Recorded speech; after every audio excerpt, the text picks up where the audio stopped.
bakristo bene data turajya mu ijuru, ariko murebe neza twese turavuga ubutumwa.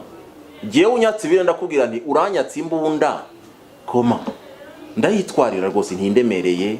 Hari ibyubahiro abantu baha abantu ariko bidakwiye. Niho kwita umuntu ngo nyakubahwa pasteur, ça c'est faux.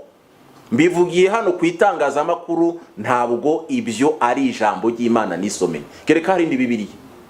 Nyakubahwa pasteur ntabwo bibaho muri Bibiliya, ntabwo twigeze tubibona. Nugutandukana n'ijambo ry'Imana. Twe ntabwo tugendera ku by'amadini yashizeho, tugendera ku butumwa bwiza bwa Yesu Kristo yasize atubwira. Nubwo idini naba mba muri bikora, ndimo ndabwira abantu kuri kw'ijambo ry'Imana, ntitaye ku idini na rimwe. Abanyamadini barimo kunyumva batanyumva ukundi. Singwanya abakozi b'Imana kuko nanjye ndiwe. Ndamutse ngwanyije abakozi b'Imana naba nanjye nigwanije. Ariko ndashaka tugaruke ku rufatiro rw'ijambo ry'Imana. Tuve mu bintu bitagira, tugaruke ku rufatiro rwa Bibiliya, tubwiza abantu kuri kw'ijambo ry'Imana. Nuko bimeze. Noneho reka tuve kuri abakuru. Abantu barashaka kwitwa twabibonye. Kuko Yesu avuga aya magambo, ngo mutuguriro ngo abantu bagashaka kwitwa barabi.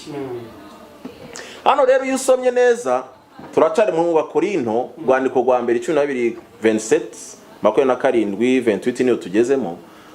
28 Imana yashize bamwe mu itorero ubwa mbere intumwa, apotre. Ni apotre rwose, ariko si izina, si titre, ni fonction. Ni inshingano. Yabahaye umurimo, ariko uwo murimo si uwo gushaka gukandamiza Theo kubera ko atawuhawe. Uwo murimo urawukora, ukawukora mu guca bugufi, kuko Kristo yaravuze ngo nurangiza gukora ibyo wategetswe, uzahita uvuga ngo data ndi umugaragu w'imbura. Tugomba guca bugufi, turaza kubisoma. Ubwa kabiri abahanuzi, prophète.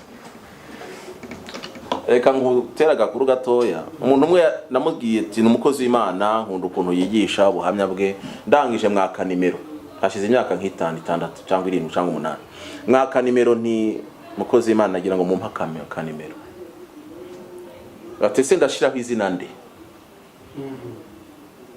Ahita arambwira ngo andika ngo prophète runaka.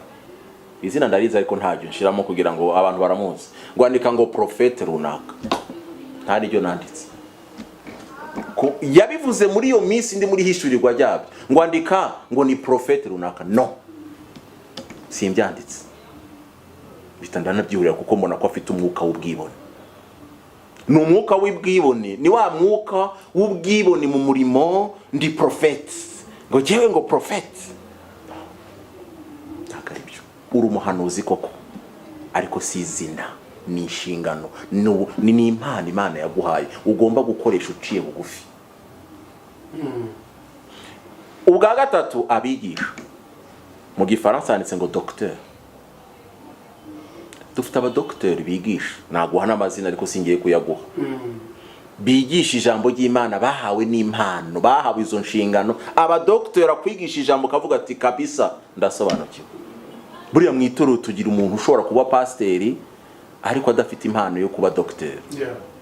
Akaba afite impano yo kuyobora neza intama, akaba umwungeri uyobora neza pe ugerageza muri uwo murimo yahawe, ariko atabasha kugira impano yo kuba docteur ngo yigishe abantu bumve koko ni impano.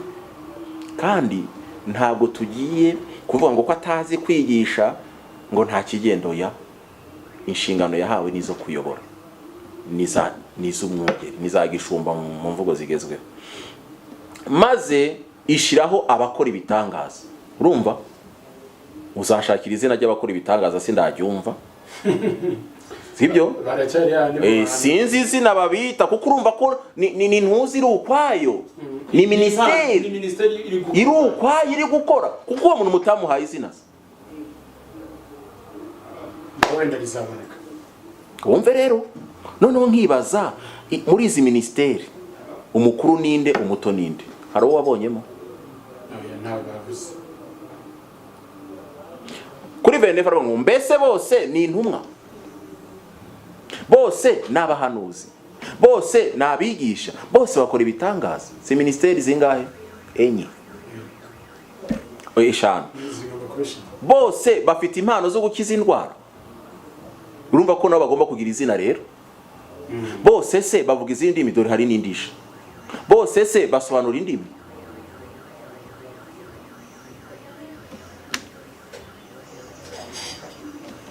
Nsobanurira Theo nawe mfasha.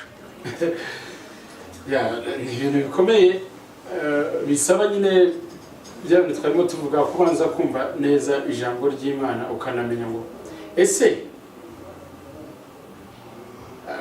dushobora kukwiteje nene ko wavuze kuko nta nubwo dushobora ahubwo niko biri kuko nibyo kazi nkora kuko kakubeshejeho nibyo bigutunze. Ariko nabo ntekereza ko ubwo byaba biterwa na profit zijyana nabyo, ariko zishingira muri ya ministeri ba self. Dusobanura izo profit cyangwa se mu Kinyarwanda hajya profit ni inyungu. Ni inyungu. Icyambere, niba ari intumwa akaba abana biga kubera nyine ari intumwa, niba ari umuhanuzi akaba abana bazajya ku ishuri kuko ari umuhanuzi, uko patakoresha iryo zina. Theo, nibaza yuko bambabarire abantu b'amanyamadini mfite ubwoba. Uzi neza ko twavuye ku rufatiro rw'ijambo ry'Imana. None se Paulo, Petero ntibari abapotre? Sibyo?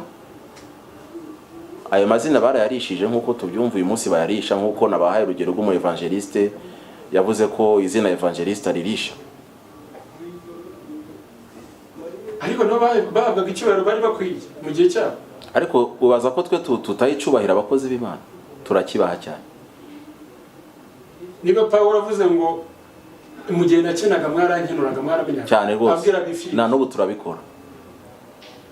Ntekereza ko bishingira aho ngaho bigeta binajyana nuko niba umenye umushumba wawe reka nkoresha rya jambo ukamenya ukamwiruka ukabate mfite umushumba reka njye kumusura. Hamwiyongeraho n'indi privilege Imana yabahaye indi privilege ashobora kuguhesha umugisha, ariko bivugwa hanze ngaha mu matorero no mu madini. Ubwo si byo byabikurura cyangwa se byabituma n'undi bakomeza guhabwa ya superiorité aho bari. Superiorité uravuze ngo kuba yaguhesha umugisha, kandi turabubaha abantu bari kudukura bumve ko nubaha abakozi b'Imana cyane, kuko mfite inshuti nyinshi z'abakozi b'Imana nyinshi pe, kandi tubana neza nubaha, ariko simbita ayo mazina. Mfite ukuntu mbahamagara, muraho umukozi w'Imana. Ari ibyo hashobora no kuvuka n'indi deba kabango kucyo mwita uraho mwene data, kubera ko ubundi nawe Theo uyu murimo urimo gukora n'umurimo w'Imana. Uri umukozi w'Imana. Uwashizeho icano ya Nkunda Gospel ni umukozi w'Imana. Muri make yenda singe kure, mwari muzi ko n'indaya ari inkozi y'Imana. No buretse gato gusobanurire, kubera ko ngiye kubivuga mu buryo abakristo babisobanukirwe.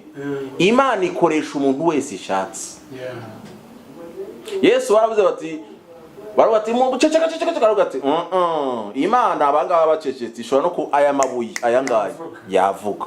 Nukuvuga abantu banyumve neza, Imana ikoresha umuntu wese ishatse. Niyo mpamvu twese kuganira namwe ne data usanga izina ry'umukozi w'Imana cyangwa se kuba wanyita kundi umukozi w'Imana nta gaciro byagira nkuko wanyita ngo uraho mwana w'Imana cyangwa se mwene data. Nijyo ubundi niko Yesu nijyo yaduhaye, rega biri hano, uri mwene data, nijyo zina Yesu yaduhaye. Iyo niyo titre je buriya nanemera. Niyo nemera kuko ngo mwese muri abavani, iyo ngiyo nuyikoresha kwanyita mwene data, deja mwene data ntabwo ungize unzamuye, kuko nubo titre iyo ya mwene data turayisangiye. Nta mukuru urimo nta muto urimo, turayisangiye mu uyu murimo w'Imana. Twese turi kuri on est mesure, twemeta kuri mêmes ondes, turi ahantu hamwe buriya. Ahubwo ufite inshingano zitandukanye. Ushobora kuri umuhanuzi, nanjye ndi umwigisha. Kora umurimo wawe nkuru wanjye, ariko twese turi bene data. Icyo ni kimwe. Nagira ngo mbwire abakristo, turagana ku musozo ntabwo turi butinde, ijambo ryitwa revera. Iri jambo abakristo benshi bararyita umuntu ariko ntibarizi. Ni nacyo nshaka kuvuga muri iki kiganiro. Abakristo benshi mutwumva, nagira ngo musobanukirwe ijambo ryitwa revera, munahagarike kuryita umuntu guhera kuri iyi tariki.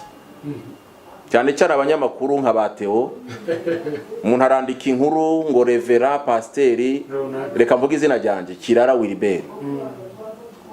Je ntabwo nitwa revera pasiteri Kirara Wilbert. Ahubwo niba ni n'uwo murimo nkukora nitwa Kirara Wilbert, nkaba ndi umushumba wa paruwasi runaka cyangwa nkaba ndi umushumba wa ADPR. Ariko ntabwo nitwa revera pasiteri runaka. Ikindi kintu muzakurikane mu nkuru abanyamakuru mushiraho, murashiraho ngo rev point, nta na pasiteri washizeho nibura, ngo ni rev point Kirara Wilbert. Ni urugendo ndavuga izina ryanjye, sivuga y'abandi. Buriya uba wubahirije Bibiliya paditu. Reka tugende. Ariko no mushumba kandi ubwo ninde ngaho tukivuga kuri bya bindi ya matitre n'uburyo abantu bayahabwa, iyo bayahabwa nande bayahabwa na cyagiye basengewe, cyagiye n'ababahemba.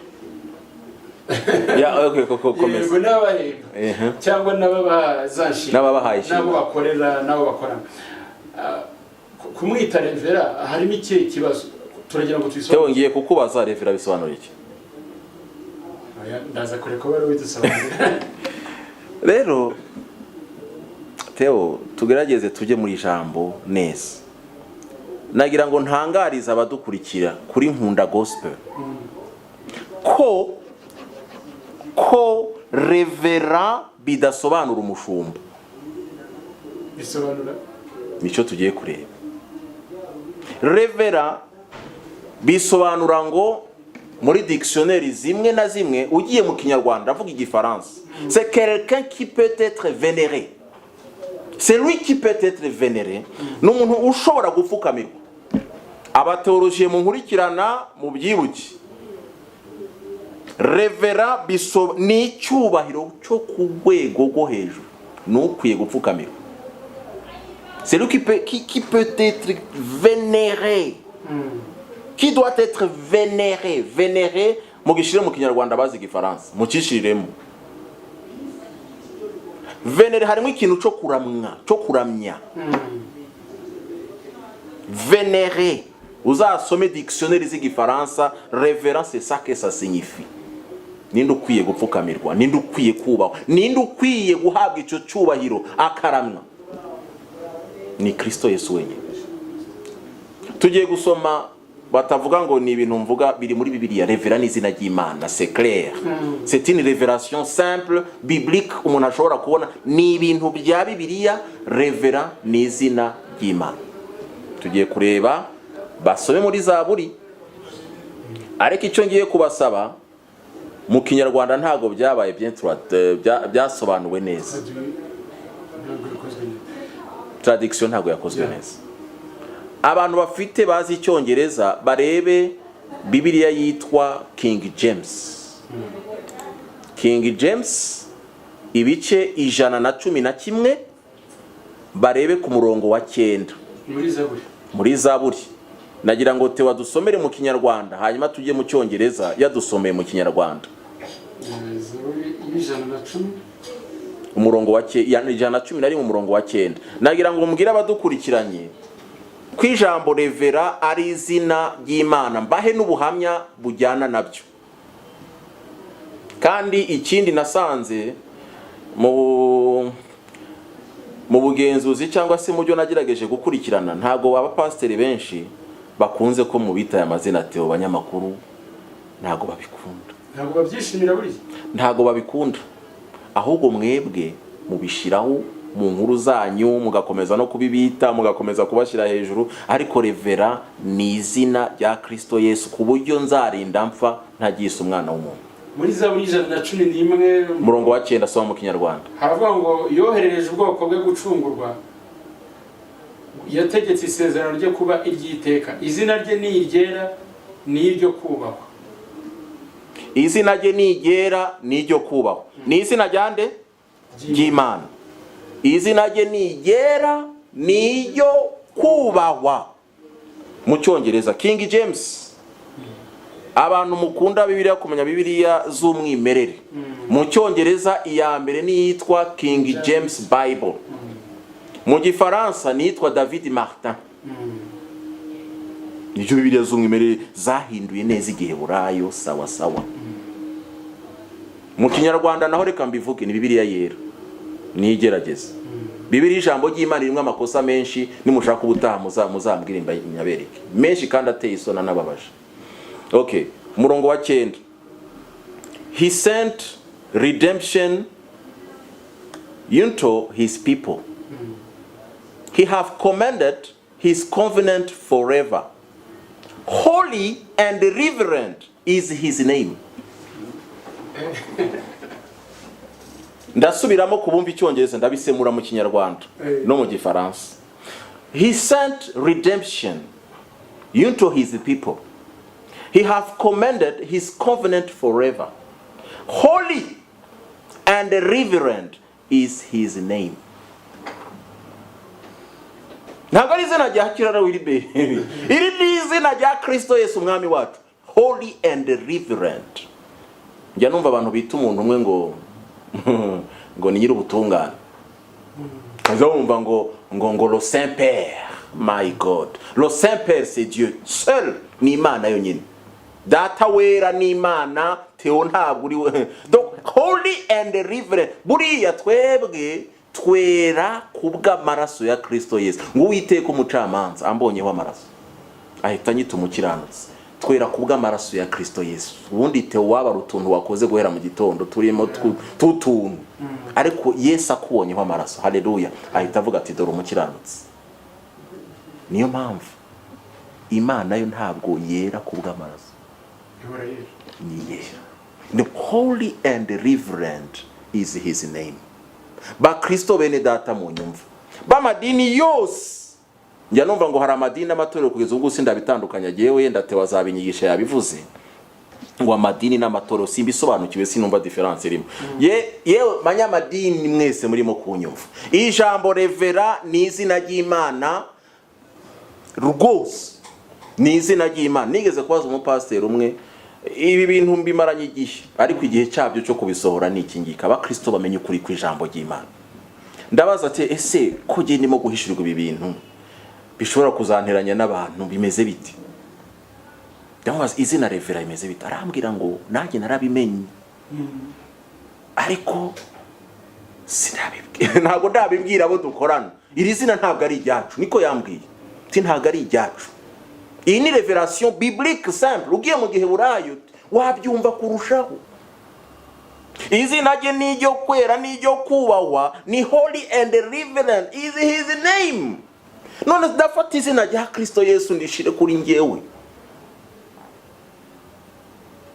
Revera ntabwo ari umushumba, ndabisubiyemo imbere y'Imana data wa twese.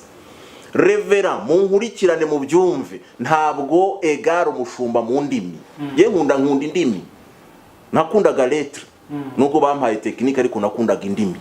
Nkunda indimi no gusobanukirwa ikintu muri context yacu. Revera ndabisubiramo si umushumba, revera ni Kristo Yesu, ni ukwiye gupfukamirwa, ni ukwiye kubahwa. Nifuza ko iki cyigisho cyagera ku muntu wese yumva Ikinyarwanda n'ikirundi n'ikinyarwanda ni bimwe. Ibi bintu babimenye babisobanukirwa. Revera ntagire umuntu w'umukristo ujya mu ijuru uzongera kugita umwana w'umuntu.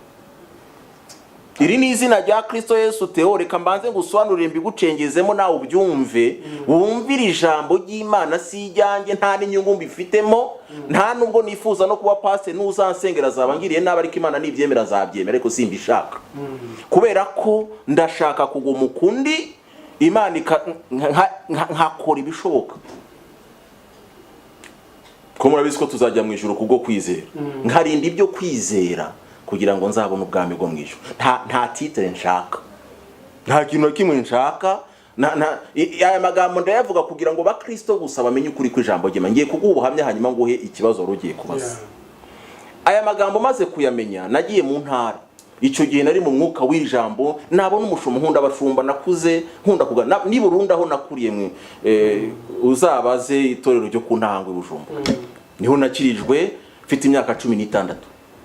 Nakundaga abakozi b'Imana, mu biro nahoraga mu biro byabo. Nkunda abakozi b'Imana ndanabubaha, ariko nkubaha ijambo ry'Imana kurusha abakozi b'Imana. Babyumve neza, ni inshuti zanjye benshi barimo kunkurikirana babyumve. Ariko nagira ngo tugaruke ku mwimerere w'ijambo. Nageze ahantu bita Mushubati ku Kibuye. Cyitwa Kibuye ni numva cyitwa Karongi. Ariko numva yo ishobora kwibarizwa muri Rutsiro, simbizi hagati aho ngaho. Mbaza umushumba, nsanga nawe ari muri revelation cyangwa se mwihishirirwa nk'iryo ndimo. Tubiganira hati pastor. Icyo gihe donc ese mukozi w'Imana iri jambo revera urivugaho iki? Arambwira ati ngewe kuva naba pasteur ntabwo ndigera, kuva nabo mushumba wa paruwasi ndigera nandika imbere y'izina ryanjye revera. Amabaruwa yanjye yose sinshobora gushiraho iryo zina. Uwo nuwa mbere nguhaye. Hari undi ntavuze hano muri paruwasi yayoboraga, n'ubu ari paruwasi ayobora. Ku muryango we ntabwo yigera yandikaho izina revera, kuko benshi barabizi, ndabizi cyane. Yandikaho ngo senior pastor. Senior pastor, donc senior pastor kwa kundi ndaza kwisobanura mu kanya kugira ngo abantu babyumve neza. Nubwo ni pastor ukuriye abandi, ni senior pastor ukuriye abandi, ntiyashiragaho revera. Undi noneho yantangaje we nibazaho nkavuga ati abantu koko bafite ihishuriro. Murabona ntago ari mu Rwanda we, murabona ko akunda abana wakoze ubukwe, papa wawe ari umushumba. Kuri invitation bahita bandika ngo amazina ababyeyi ati reverend pasteur runaka. Pastor agiye kureba invitation basohoye, asanga bashizeho reverend pasteur. Uzi ikintu yakoze? Yababwiye amagambo ntashobora kuzapfa nibagiwe. Yarababwiye ngo je ni nitwa pasteur, ni nitwa reverend, umwami wanjye azitwa nde? Suye murongo. Ni nitwa reverend, umwami wanjye azitwa nde? Iyi Bibiliya uko n'ukuri n'abakozi b'Imana yewe banafite ikigero cyo hejuru, kuko icyo gihugu nkubwira uwo mukozi abarizwamo we arenze ubu ntabwo ayoboye paruwasi, ahubwo ayoboye regio presque igihugu cyose. Ariko yaravuze ati no, sinshobora kwitwa revera, umwami wanjye azitwa nde? Nitwa revera. Holy and reverend is his name. Reka rero nsoreze kuraka mbere yo kubaza ikibazo ufite. Nagira ngo nereke abakristo ko noneho bakwiye kujya bandika mu nyandiko bakora. N'abapasteri n'abashumba barimo kunkurikira abayoboye amaparuwasi, yewe n'abapotre, kuko apotre nayo ni inshingano. Nubwo atari titre, ariko hari abantu bafite izo nshingano zo kuba intumwa. Barahari, intumwa zirahari, zahozeho na n'ubu zizabaho, zirahari. Abakristo benshi batabize uriya ngo muntu ngo yitwa ngo apotre, ngo twaye ngo mwidini yacu ngo abitwa apotre ntabo dufite, ko mufite abitwa revera. Jewe nkubwiza ukuri bantu munkurikirana, hako umuntu yakwiyita revera, yafuma yita apotre cyangwa bishop cyangwa ibindi, ariko revera ni izina rya Yesu. Noneho murabona, reka niho izina ryanjye dufate ko nasengewe nabaye pasteur. Nabaye pasteur, apana niswe pasteur, nabaye. Buriya niswe na nabaye biratandukanye. Je m'appelle et je suis, c'est très différent. Parce que des fois ushobora guhamagara umuntu ariko atari kwari. Ushobora guhamagara umuntu umukristo ariko atari umukristo. Ushobora guhamagara umuntu pasteur, nkuko abantu benshi bakunda kumamagara pasteur kuko babona yenda hari umuntu yibwira ko umuntu wese uvuga ubutumwa bwiza ari pasteur. None bakavuga ati pasteur, ariko je suis pas pasteur, sindi pasteur. Urampamagaye pasteur, but I'm not a pastor. ntago ndi pastor. Naho dufate ko mbaye pastor. Ku izina ryanjye ntago nzandikaho ngo Pasteur Kirara Wilbert. Nzandika Kirara Wilbert entre parenthèses pasteur. Byaba bitandukaniye. Nico nshaka kugusobanurira rero noneho. Iyo shizeho pasteur imbere y'izina, ubyumve neza, ni titre. Niko niswe. Ariko iyo nkoze uzajye mu bantu bize lettre barabikubwira. Iyo nkoze entre parenthèses ngaragaje inshingano zanjye. Iyo ntakoze entre parenthèses qu'est-ce que je fais? Ikintu nkora ni iki? Shora kwandika Kirara Wilbert, hepfo nkashiraho umuyobozi w'umudugudu wa Kigali, kamifata uko. Muri icyo gihe rwose cyankandika Kirara Wilbert ni pasteri umuyobozi w'umudugudu wa Kigali. Biratandukanye muri lettre. Aho bitabyumvikana. Ndi pasteri koko. Kuba utanyise pasteri suko ntari pasteri. Aho ku pasteri sizina ryanjye. Ye nitwa Kirara Wilbert ndi mwene so. Ahubwo mfite inshingano zo kuyobora umudugudu wa Kigali n'urugero natanze. Niba nyoboye paruwasi kugira ngo uzantandukanye n'uyoboye umudugudu, ntago bigusaba kunyita revera, kubera ko hari iryo dini ryashizeho iyo structure yo kuvuga ati uyoboye umudugudu ni pasteri, uyoboye paruwasi ni umushumba. Mu gihe nzi neza ko ibyo bintu byomba ari bimwe, kugira ngo Theo wakuriye muri iyo system yumve ko mvuze uyoboye paruwasi, nshobora gukoresha ibintu bibiri. Nshobora kuvuga ati ni umushumba wa Kigali, ni urugero mu gihe Kigali nanze kuvuga amaparuwasi y'abandi, ni umushumba wa Kigali. Theo hagiye izina rya rindi ninde? Ni Theo Uwiringiyimana Theogene. Ni Theogene Uwiringiyimana Theogene, umushumba wa paruwasi ya Kigali. Nuko ariko ntago witwa ngo pasteri, kuko revera byomba barere byo ni birarenze. Ntago witwa pasteri Uwiringiyimana Theogene, ntago ariko witwa. Njya numva abantu kuri za interview ku mbuga nkoranyambaga cyangwa kuri televiziyo ngo ngewe ngo nitwa ngo pasteri Kirara Wilbert. Ntago witwa pasteri Kirara Wilbert, witwa Kirara Wilbert, uri umupastor. Okay. Aho birasobanura ikintu nashaka kuvuga mu cyongereza ko gukoresha stewardship, aho umuntu aba ari umugaragu w'inshingano yahawe, ndetse no kugendera muri za nshingano akaba yazikoresha hirya yazo. Urumva hari kuba mu nshingano wahawe, ariko no kuba za nshingano nazo wazikoresha hirya yazo kubw'inyungu runaka. Nicyo twarebagaho, hari cya cyubahiro nicyo twabonyemo. Hari ijambo wakunze kugarukaho uvuga uti ahazamo rimwe na rimwe n'ubwibone. Uyu munsi hari umuntu bisobanukiwe, ariko barabimwita cyangwa se atenizo titre yajyaga ahabwa, yahawe n'inshingano za organisation yabamo, byabidinamo cyangwa n'iki. Azakora iki? Uyu munsi wenda nabyumvise, azababuza se ngo be kumwita. Hari ikintu numva umutima uhise umbwira. Uribuka Yesu bamwita ngo mwigisha mwiza. Ese koko Yesu si umwigisha mwiza? Haleluya. Yesu ni umwigisha mwiza, ariko yarabyanze. Ngo unyitira iki mwiza? Ngo nta nziza iriho keretse data, nta mwiza uriho keretse data wenyine. Kubera iki se? Yena nzaza undi munsi mbibereye. Ese waruzi ko Yesu ari data wa twese? Yesaya ibice 5:9 haravuga ngo kuko umwana tuvukiye duhawe umwana w'umuhungu, izina rye rya mbere azitwa igitangaza, irya kabiri azitwa umujyanama, irya gatatu azitwa Imana ikomeye, irya kane azitwa data wa twese uhoraho, irya gatanu azitwa umwami w'amahoro. Uwo mwana ninde? Ni Kristo bavuga. Ariko kubera ko Jesus Christ yaje kwerekana Imana yambaye umubiri aca bugufi, impamvu yabivuze urabizi ni impamvu ebyiri. Impamvu ya mbere nuko mu gihe cyose twambaye uyu mubiri kuba beza ntibyoroshe. Kuki Yesu yasengaga kandi ari Imana? Question mark.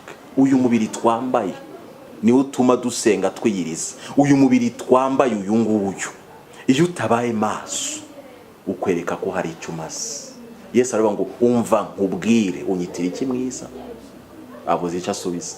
Kuko Yesu ni umwigisha mwiza, kuki yanze ko abantu bita bigishwa kandi ari wo washyizeho ministeri. Ni washyizeho ministeri y'ubwigisha, ariko aranga ko Theo witwa umwigisha, nubwo njya numva kuri radio aranga. Kubera iki? Kuko uyu mubiri twambaye tugomba kucisha bugufi, Imana igashigwa hejuru. Abantu barimo barafata amazina y'Imana bakayitirira, bakayishiraho, bakambara icyubahiro cy'Imana kugeza ubwo umuntu batamwiserevera yumva yuko bamusuzuguye. Ariko Yesu umwami wacu yaranze ko abantu bitwa beza.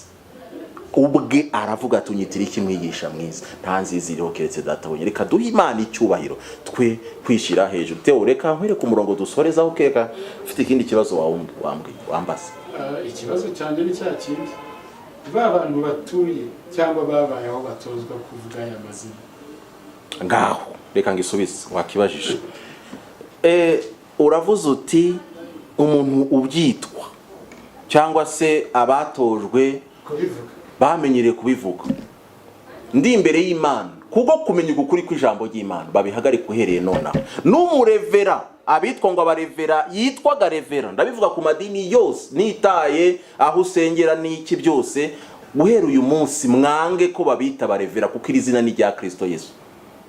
Ni rya Kristo Yesu. Abazabishaka bazampamagare, nzabaha uwo mwungeri w'i Burundi, bashakire nimero bazamwihamagarire, wakoze iryo hishurirwa, wabwiye abana be, arababwira ati ninitwa revera umwami wanjye azitwa nde. Holy and reverend is his name, is the name of God, is the name of Jesus Christ, kuko Jesus is God. Nubutatu butagatifu ariko ni Imana yambaye umubiri. Jesus is God. Muri make rero nagira ngo abantu babimenye, babisobanukirwe, tumenye ukuri tw'ijambo ry'Imana. Imana ntabwo yitaye kuba wabikoraga, ari kumenya ko ibyo wakoraga atari ukuri kw'ijambo ry'Imana. Uhereye itariki ubihagarike. Reka rero nsome umurongo nsorezaho. Umurongo nsorezaho n'uyu, ni hahandi urebe Matayo 23 mu Kirundi 23. Ko ndabizi ko abarundi bari kudukurikirana. Umurongo wa 11 na 12 haranditse ngo ahubwo rero kwitwa ibyo byose, I'm reverend, you are not reverend, reverend to Jesus Christ. Nitwa dia. Hari nabo nabonye bani ngo diakoni Kirara Wilbert. Nuruyo niho navuze ko nkoresha izina ryawe cyangwa ijyawe nta kibazo. Ngo diakoni wiringiye Imana, Theo diakoni wiringiye Imana.